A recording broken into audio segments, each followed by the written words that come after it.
What is going on, everybody? It's Matt Marchese, also known as Islanders Daily, your home from everything for the four-time Stanley Cup champions, New York Islanders. On today's episode, quite a lot of news has just occurred. We get Daniil Prokhorov news, Ian LaPerriere news. He was just hired as a pro scout. We get a playoff salary cap now, and an Emil Heineman outlook for today's episode. Now, to get things started, we're going to be talking about Daniil Prokhorov. He just signed that 2-year, two-way deal back in Russia just a couple days ago. We just talked about it on this channel, but has now just recently signed his entry-level contract with the Islanders, and we now know that deal he signed in Russia had an opt-out clause after this season. So, Prokhorov, who was selected by the Sarnia Sting in the OHL-CHL import draft, now has the ability to go play in Canadian hockey. And I think what Prokhorov's going to do is he's going to play that one season in Russia this year. He will opt out of that contract, and then he will head to North America to transition from the Russian game to the North American game,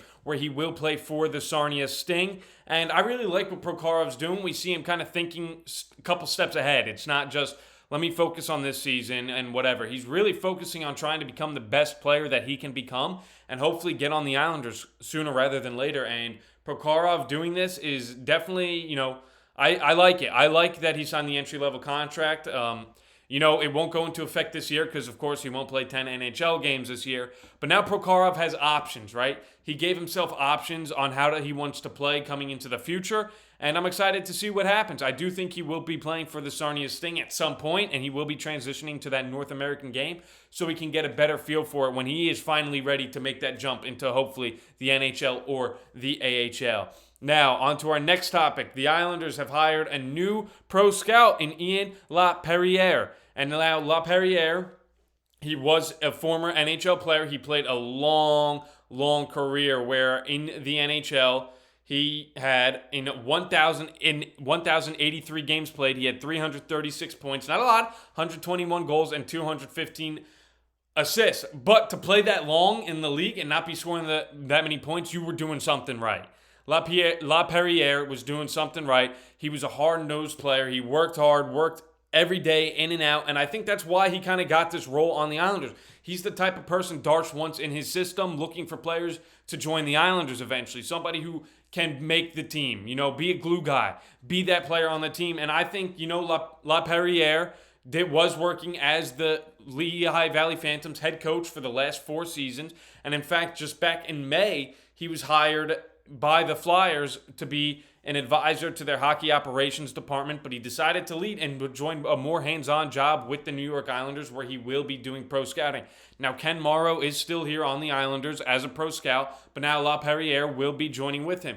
And, pro scouts have, a lot of duties. There's a lot of different things pro scouts do. So I wonder what he will be doing, LaPerriere, in the pro scouting department, if he will actually be like the full-on scouting for the pro players or something more, along the lines of advising or something like that. I'm not really sure. All we know is that LaPerriere was just hired as a pro scout for the New York Islanders, and I really like that. He will be reporting to Ryan Bowness, the assistant general manager, for this upcoming season.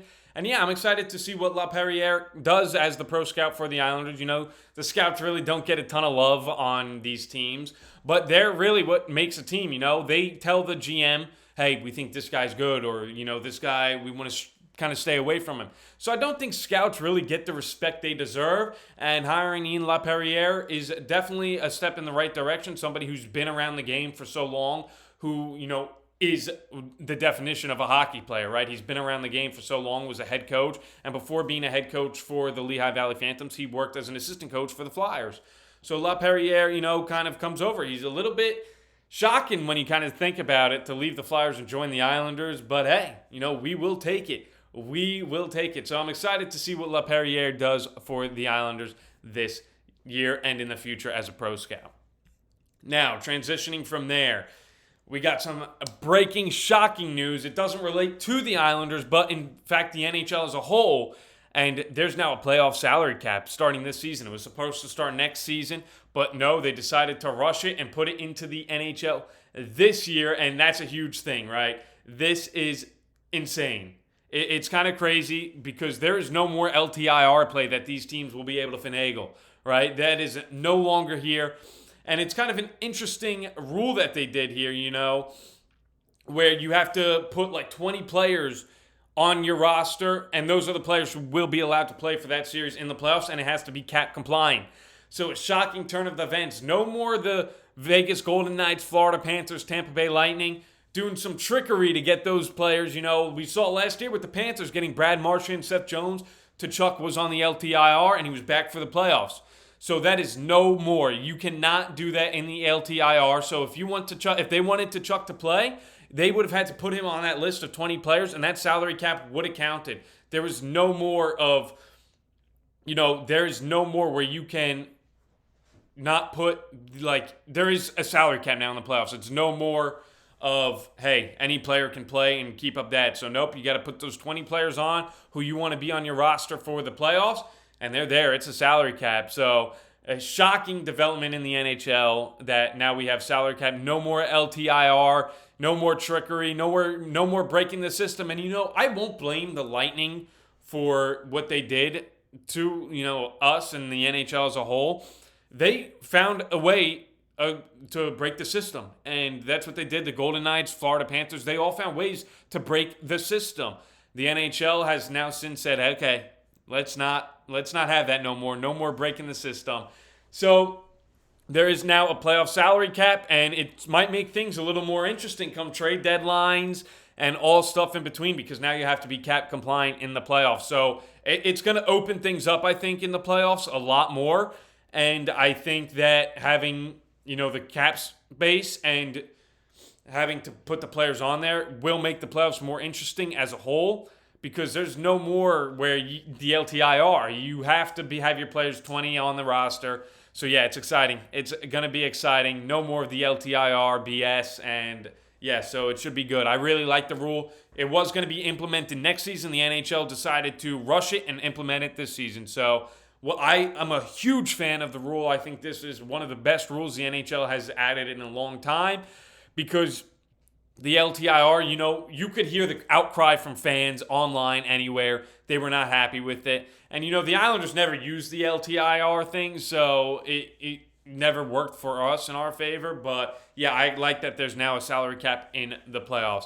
And now, finally, for our final topic of the day, it will be our Emil Heineman outlook. Yes, one of our first new players that we will be discussing on an outlook. He was acquired in that trade where we sent Noah Dobson to the Montreal Canadiens for Heineman, pick number 16 and 17. Now, I like Heineman. Do I think he's a star? No, absolutely not. He's a solid player on the fourth line. Heineman was only 23 years old last year, and he was actually having a very good year until he was unfortunately hit by a car in Utah, which is one of the craziest injuries still to this day, getting hit by a car and missing some time.